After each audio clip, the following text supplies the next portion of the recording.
All right, we are live and a little bit late. Sorry, we had some technical issues, but welcome to this week's edition of the Moor Insights Strategy Data Center Podcast. I am not Patrick Moorhead, although we look similar. I am Matt Kimball, filling in for Patrick this week as he is out saving the world from injustices. Joining me today are the usual cast of characters, Mr. Paul Smith-Goodson and Will Townsend. Hello, gentlemen. Hi there, Matt. There you go. Hey. I would like you to say hello. Thank you. Hey, we analyze, the last couple of weeks, top data center and data center edge news. We're going to talk about compute, cloud, security, storage, networking, AI, quantum, you name it, data management, so much more. This is a fun conversation we have. I need to put this disclaimer up because this is important. This is for information and entertainment purposes only. While we're going to talk publicly about publicly traded companies, this is not meant to be investment advice. As Patrick always says, if you saw my portfolio, you would run away screaming. So don't take this as investment advice. This week, we got a lot going on. We're going to do a recap of hot chips, some news that came out from Intel and ARM. We're going to talk about Hard Rock from IBM. That's a good one. I love Hard Rock. I grew up listening to Hard Rock. Thank you, Paul. We're going to talk about HPE, their great earnings they had on the intelligent edge side. Face hubs for Gaudi2 with Paul. Talk about Google Next 2023. And then some news out of Cisco around Lifecycle services. Lots to talk about. Going to be fun. We're going to go quickly because we started a little bit later than we wanted, and we want to get you guys out of here on time. If you like what you hear at the end, make sure you hit the like button or subscribe button. And if you don't like it, then send a complaint to Will. Okay, here we go. First, let's jump right in, guys. Hot chips recap, Intel and ARM big reveals. This was my topic I wanted to talk about. So hot chips is a symposium around semiconductors that takes place every year. And it's usually at places like MIT or Stanford. It was at Stanford this year. Lots of news came out of it, but some specific stuff I wanted to talk about came out of Intel and ARM. First is ARM.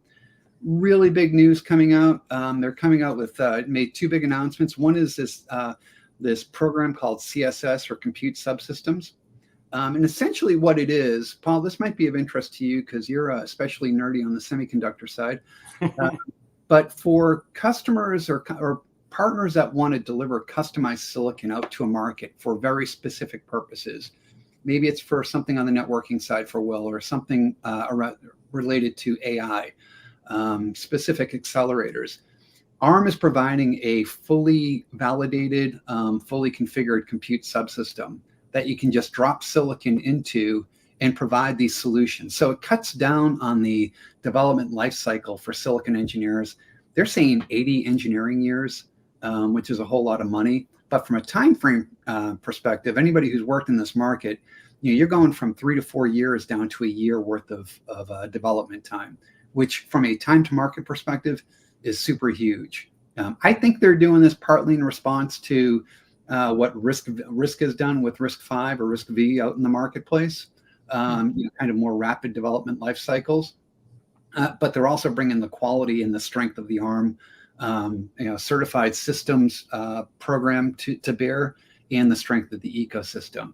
Really cool. The other big part, they announced officially launched V2, which is their high performing core architecture aimed at AI, aimed at HPC, really driving kind of the high performance compute workloads. For those who don't follow what ARM is doing from an architectural perspective, when you think of V2, think of NVIDIA's Grace Hopper. The Grace CPU aspect of, or part of Grace Hopper, is designed around V2. So lots of real news right on the heels of their getting ready to go public. Lots of big news coming out from ARM. Love to see what they're doing there. It's going to be a lot of fun to watch how these take off in the market. And before I ask you guys for input, I'm going to hit on Intel real quickly. Intel gave some insight around 2024 for Xeon. Sapphire Rapids is what they have out now, but Granite Rapids and Sierra Forest are the two cores that they're going to deliver. in response to this commitment that Pat Gelsinger, CEO Pat Gelsinger, made to delivering 5 process nodes in 4 years. Granite Rapids is the high-performing part. They call it the P core, performance core, and Sierra Forest is the lower end, more power-efficient part, the E core, that will kind of serve up traditional enterprise and hyperscalers. So lots of news coming out of both. I don't know if y'all follow hot chips or you follow kind of the market in general, but just from a workload perspective or what you see in the enterprise, any thoughts on any of this? Well, hey, Matt, I got a question for you, not a thought. So I recently worked with Intel on a confidential computing research brief that was published, and it's leveraging extensions within 4th generation Xeon scalable processors. Was there any discussion around confidential computing at hot chips and what Intel is doing? So my understanding, when you look at 2024, specifically around Sapphire Rapids, or not Sapphire Rapids, that's Gen 4, Granite Rapids, and in the efficiency core, Sierra Forest, it looks like they're going to increase the enclave size of SGX. You're talking about SGX. SGX and TDX, yeah. For cloud. And they're going to increase the enclave side, but they're also going to 256-bit encryption for security as well, up from 128. So more secure, bigger enclaves to throw your apps and data into. And I actually, to what you're saying, they've done a great job, even in 4th gen, with taking what was SGX, something that a developer would have to deconstruct their application and actually write to just providing these enclaves that become application aware. So it makes it a lot easier to deploy and employ their security technologies for enterprise workloads.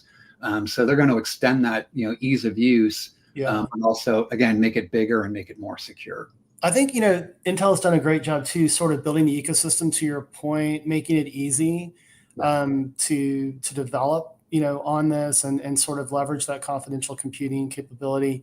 And another shameless plug for my research brief that's just been posted, but I also provide some examples of actual deployments and partnerships that Intel is engaged in to sort of drive this forward.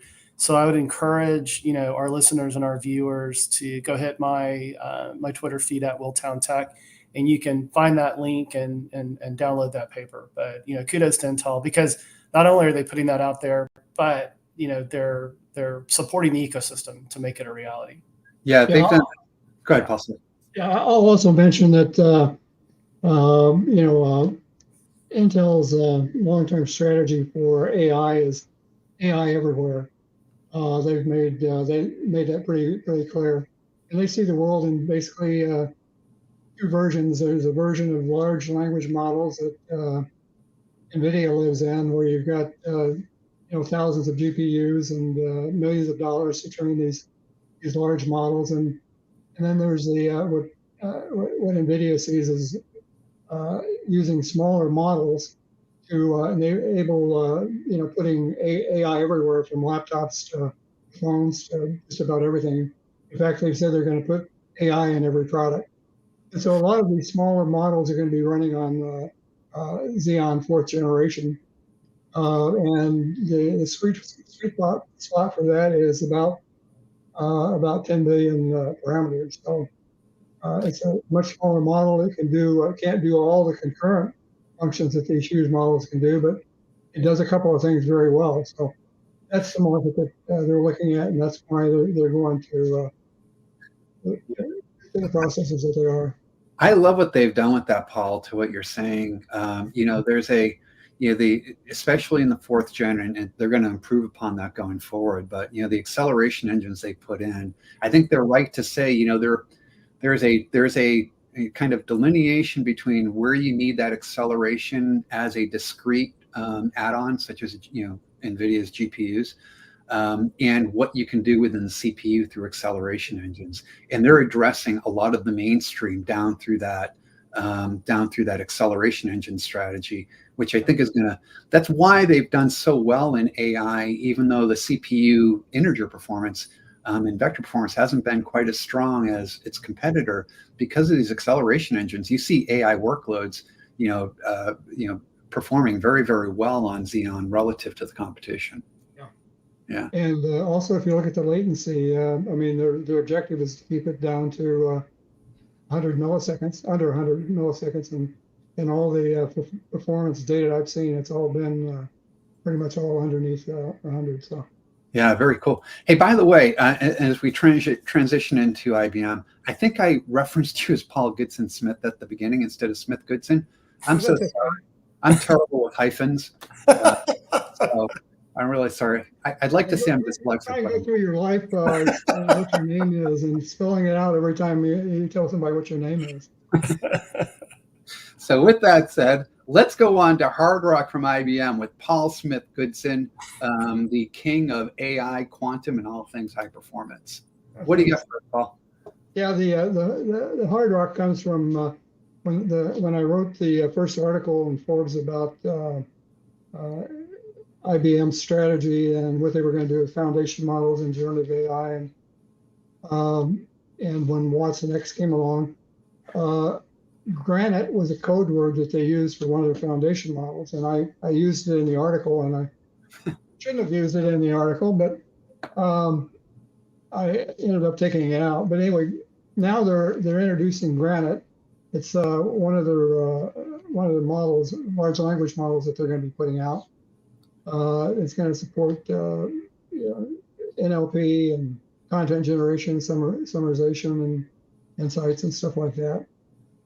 So it'll be interesting. They've got more models that they'll be introducing, and I won't tell you what the code words are for those, but they've also had introduced some. Well, Watson X is Watson X AI, Watson X Data, and Watson X Governance. So this is stuff all within Watson AI. They're also announced that they're going to have a tuning studio in Watson X.AI. It's going to be the first iteration of the tuning studio. And tuning studio basically is if you've got these large language models, you can get APIs for them, and some of them are free, but rather than, you can get them pre-trained, so rather than going through all the millions of dollars to train these, you can get one of these models and you can fine-tune it using data for a specific domain, and then you can make it a lot smarter in that particular domain. So they're introducing this tuning studio to enable people to take these large models, and they've got workflows and tools that they can use to tune these big models into something that can be used without spending so much money on them. So, hey Paul, quick question for you on this, if you don't mind. IBM's has always been ahead of the market. It seems like everything they do is, they're almost too far ahead of the market. And I mean that in a complimentary way, but Watson's been around forever. AI, they've always been on the kind of the leading edge of AI. Do you see Watson X and kind of this, how they're driving generative and how they're, working with customers? Do you see this expanding their place in the market, kind of, downstream, if you will, from large enterprise into? They've already got, one of the largest AI groups, I think, around, and they've done so much funding on AI. They've been doing it for years. I was surprised in some of the people I talked to how far back foundation models and generative AI goes in terms of what they've been doing in research and the things I've done from a medical standpoint. I mean, it's been a lot. So IBM's just going to get bigger and better in AI. So yeah, that's good. One of the announcements that they're making also is they're going to have a synthetic data generator for using these models. You have to train them on, like I say, if you want to train one of these big foundation models, you have to have some domain data to train it with. Well, sometimes there's not enough data. It may be a private data or something like that. So you can create synthetic data to use to train it, but the synthetic data has to look like the real data. So they've got to set up in this synthetic data so that you can take some of your real data and the synthetic data generator will look at it and then create synthetic data to be used in your training. So pretty slick. Yeah. I love to see what they're doing. They really do push the market forward. Hey, for the sake of time, we're going to kind of jump into the next one. My friend Will is going to talk about HPE on the intelligent edge. But Will, before you jump into that, can I set the stage for in 20 seconds or less, or 30 seconds? Yeah, go for it, Matt. Here's a real quick setup for HPE's quarter. And by the way, Dell had a great quarter. Lenovo showed some strength in areas, but HPE had some interesting stuff. ARR for annual recurring revenue up 48% year over year, mostly from software. Really good sign. As a service contract value up to $12 billion. They have continued this hockey stick climb with GreenLake. That's incredible to see. Intelligent Edge kind of leading. Oh, before I get into that, non-US revenue mix is 65%, really strong and healthy. And maybe more importantly, or most importantly, leading into what you're talking about, Will, is Intelligent Edge. It is the number 2 contributor from a revenue perspective to the top line for HPE behind compute. It surpasses storage, HPC, and AI as the number 2 contributor. It's not just Aruba.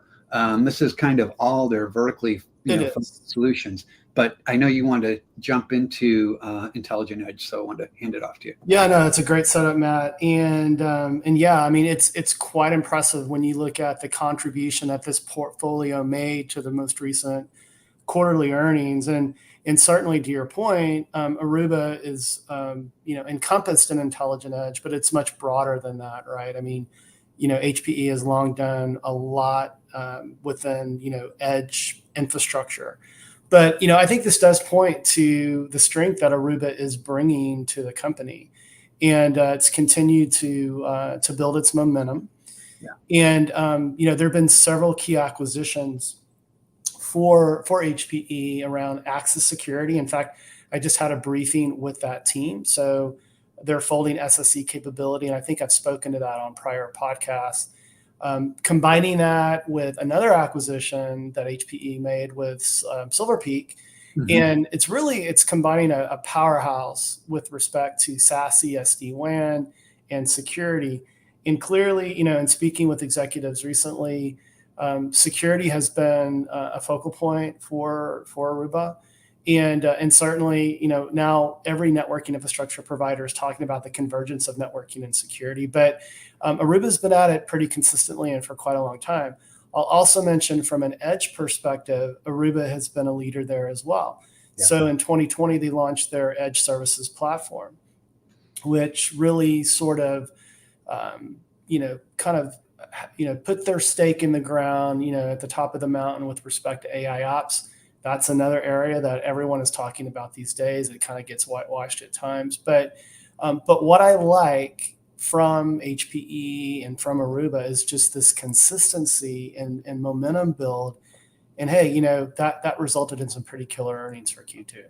Yeah, it's funny. When HPE went through their brand realignment a few months back, consolidation of, like every big company, they get all these brands that build up over time. Before you know it, you've got 40 brands, and it's like, what's what? When they went to radically reducing the number of their brands, the one brand that they did not touch was Aruba, right? Because of its relevance in the market and the affinity it has with the networking crowd. So that speaks to how important Aruba is to them, not just from a technology, not just from a brand, but from a technology perspective as well. Yeah, that's incredible. And apparently I'm dyslexic this morning too. I said Q2, I meant to say Q3. So I just wanted to put that on the record and correct that. Well, you know what? To make you feel better, we're going to give you a face hug for Gaudi2, going back to Paul. What do you got on face hugs? I'm kind of sick of face hugs. They hurt. Hugging Face is a company that has thousands of AI models, large language models, and different types of models, and they supply models to most of the companies use it. And like I said, the or Intel's got two strategies. One is the smaller using CPUs for these smaller models, and then they've got Gaudi2, which competes with NVIDIA A100s and H100s. And they run these tests at MLPerf, which is a consortium of, I forget how many, I think like 70 companies. But they've got standards they use, and everybody runs the same model under the same conditions, and they do performance checking and stuff like that. NVIDIA, it's always comes out on top. And usually there's very few companies that compete against NVIDIA because they're so good. In the last training session, they just had an inference session, but they haven't released the data yet. But in the last training session, Gaudi2 did pretty good against NVIDIA A100s. It did not beat the H100, which isn't a big surprise, but it competitive with the A100, so came close to the H100. But so they were using the FP16 there, and the Hugging Face ran some tests on a large language model, a vision model called Bridge Tower, and in that run, they said that the Gaudi2 actually outperformed the H100 by a little bit. So, so we can see that there's some competition coming up, and for companies that really can't afford thousands of GPUs or thousands of H100s, there is an alternative for them that's a lot cheaper. The Gaudi2 prices are right around the mark of an A100, and it's got almost the performance of H100. So it's a good sign, and the data hasn't been released yet on the last inference testing that was done on MLPerf. So we'll see that. It's good to see that, especially given all of, and look, the A100 and H100, there's a valid reason why they're such hot commodities, right? I mean, there's absolutely no denying that. But it's nice to see, real competition in the marketplace. I know AMD's got the M100 from AMD, in addition to Gaudi2 and the, providing a competitive and a price performance position against NVIDIA to kind of drive greater innovation in the market and availability, right? It's expected that Intel will release I think it's Gaudi4 next year sometime, and so it'll be interesting to see what happens. That'll be great. Gaudi3 chip, the Gaudi3 chip, Yeah, I mean, my observations here too, twofold. One, I like to always say that, competition breeds innovation. It raises the water, mark and level. And so it's good to see Gaudi2 being competitive here. And number two, Paul, you win the award for headlines, on our podcast. When I think of face hugs, I think of one of my favorite movies, Aliens. Oh, yeah. And that sort of thing. In fact, I just watched it recently. But again, you get the award for headlines that are interesting. Yeah, you really do. I need to study you a little bit more. Yeah, we need to step it up, Matt, and so does Matt. I went to title school. Very good. Hey, jumping into next, but sorry. Yep. Google Next 2023. So I know, Will, you had something you want to talk about on this. If you don't mind, I'll take 30 seconds and just do my quick impression. Set it up for me, man. Yeah. Yeah.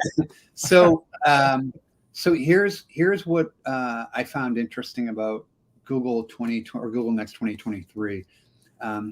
Interesting might be the wrong. No, it was interesting for sure. I don't mean that in a negative, but there are a whole lot of announcements, just like VMware Explore, Discover, Tech World. I mean, they all have just so many announcements. Hard to sift through everything, but what stood out to me was Google's push into the enterprise. So what I saw was distributed cloud, an announcement they made around distributed cloud, bringing AI, you're going to talk about distributed networking down into the down into the enterprise.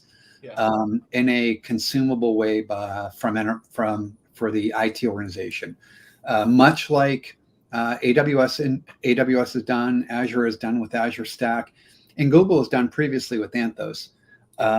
Pre-configured hardware software solution stacks that you can deploy, stand up quickly, and get to value as fast as possible.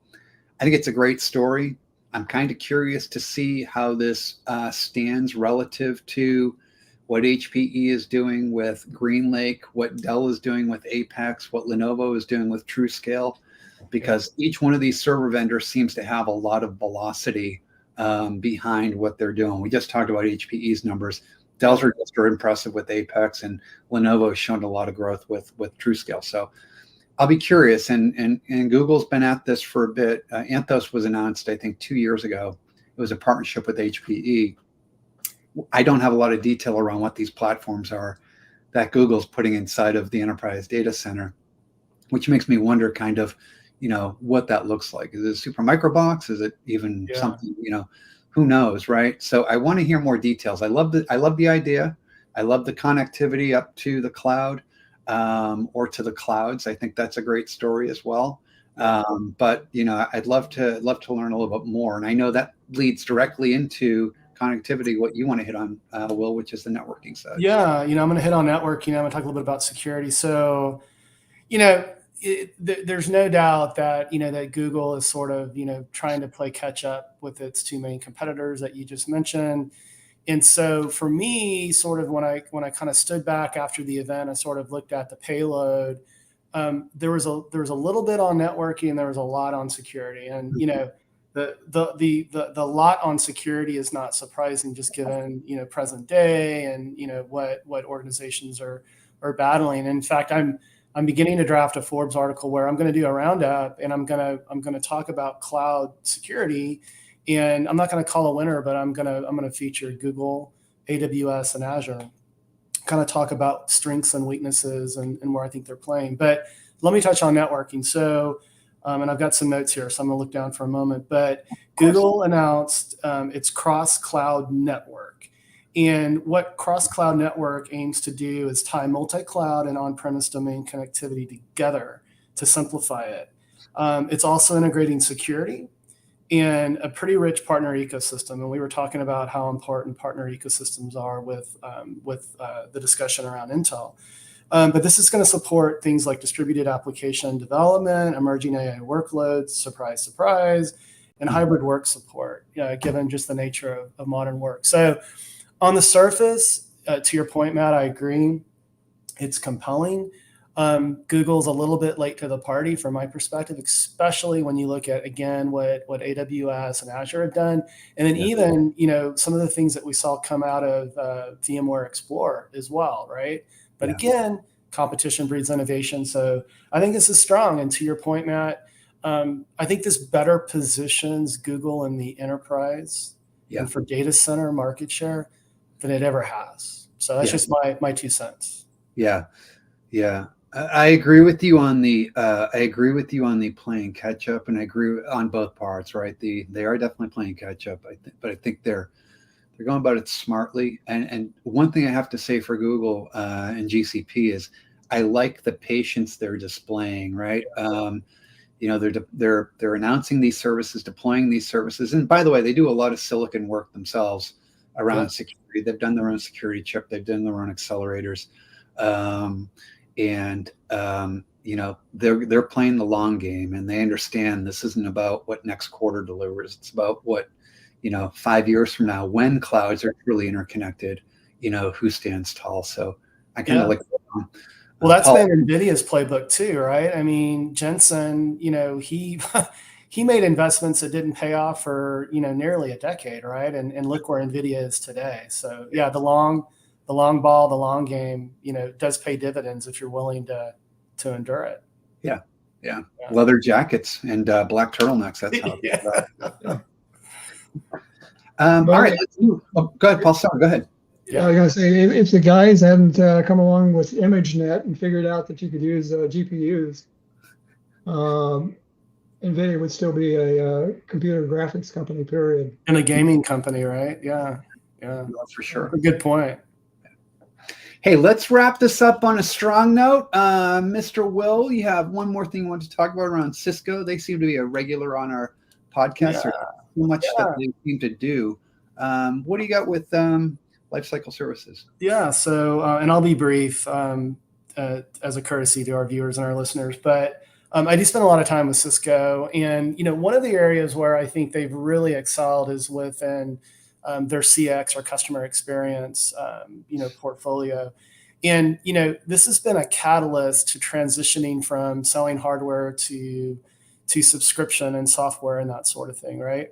Mm-hmm. Well, one of the biggest challenges is around partner engagement. And if you think about Cisco, they are not a direct selling organization. They drive 95+%, if not 100%, of their sales motion through the channel. And so it's important that they put together programs that are scalable, that are repeatable, that are predictable, most importantly, that are consumable by their partners, because their partners are the ones that are doing the integration, that sort of thing. So Cisco Lifecycle Services builds upon its overall CX portfolio of solutions. And what it's doing, it's taking, again, that CX approach, leaning into its depth of experience and extensive partner network to deliver solutions that are scalable and predictable. And what I really like about it is it's not like, hey, stand up a network or configure your security posture. It's based on business outcome.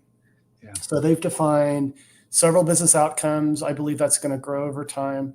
And it's really focused on, helping customers solve solutions and pain points. And again, doing it in such a way that it's massively scalable.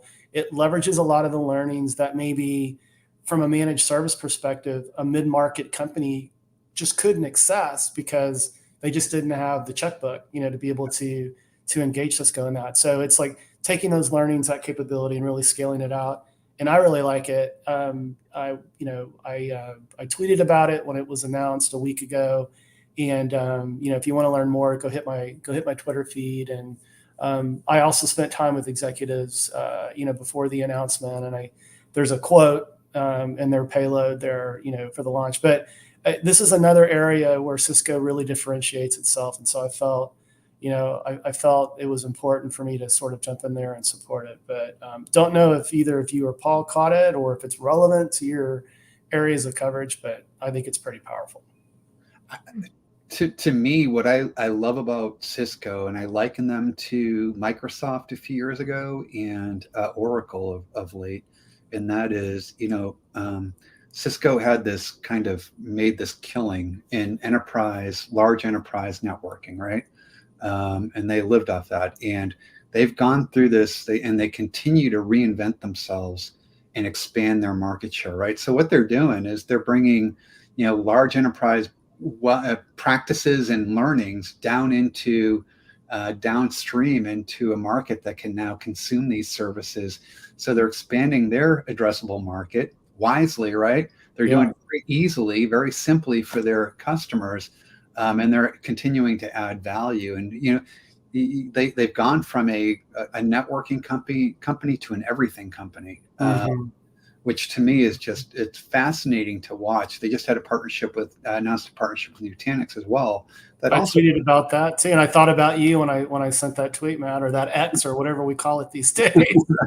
But that's another one where they continue to kind of bring themselves, further and further into I don't want to say the mainstream, because they've always been in the mainstream, but expanding their addressability and consumability. So to me, that is a fantastic story. Yeah, it's one company that I have no doubt that 5 years from now, they're going to be a relevant part of any discussion having to do with enterprise IT. Yeah, for sure. Yeah. Hey, listen, we're coming really close to the end. Let's do a quick round of where we're going to be over the next couple of weeks and say our goodbyes and leave our listeners happy and wanting more for the next one. So let's start on your side. Will, where are you going to be over the next couple of weeks? Well, it's going to be a whirlwind, Matt. So I'm going to be with Fortinet in Napa Valley at their PGA tournament next week. Then when I'm back in Austin, I get a private tour of the Circuit of the Americas where they're deploying a new private 5G network. Oh, right on. And so, I'm planning to write a Forbes article about that. Then the following week, I head over to jolly old England. So I'll be speaking at Connected Britain. Excellent. There for a week, and then I've got a couple of days, and then I'm up to New York City. Fastly, they're a CDN provider. Former Cisco executive Todd Nightingale is now CEO there. Todd, I'm looking forward to catching up with you. And then I fly across the country, Matt, at the end of the month to go to Mobile World Congress, Las Vegas. And I'm serving as a judge for the T-Mobile for Business Unconventional Awards, and have lots of meetings booked with various companies. So it's going to be sort of a crazy rest of the month for me. Right on. Have fun in Vegas. Well, what do you have going on? You going to be out at Intel in a couple of weeks or a week? Well, yeah. I'm not quite that busy, thankfully. But I validate my worth, Paul, based on the number of air miles that I fly. Yeah. I'll be in San Jose coming up here in September, and then back to Austin for an AI event. And then got a little time. We're going to do some family stuff over Christmas. But I think in November I'll be at Yorktown for IBM. Right on. Excellent. Cool. Schedule. I'm going to be splitting my time between San Jose and Vegas, not next week, the week after, for Intel and Oracle. Bunch of analyst summits coming up. One in Raleigh. I don't know who that might be. One here in Austin. Don't know who that might be.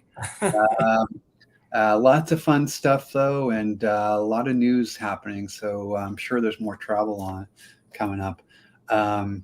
Listen, this was a great abbreviated discussion. I liked the rapid fire. Lots of good discussion. Thank you guys for making this easy for me. I could never replace our fearless but not hairless leader.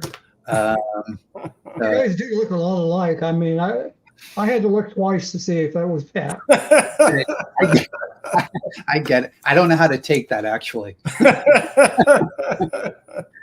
But listen, hey, thanks for joining. If you liked what you heard, folks, please hit that subscribe and the like button. If you don't, well, too bad. But we'll see you again in a couple of weeks, and have a great weekend. Yeah, TGIF. Happy Friday. Thanks, guys. Bye.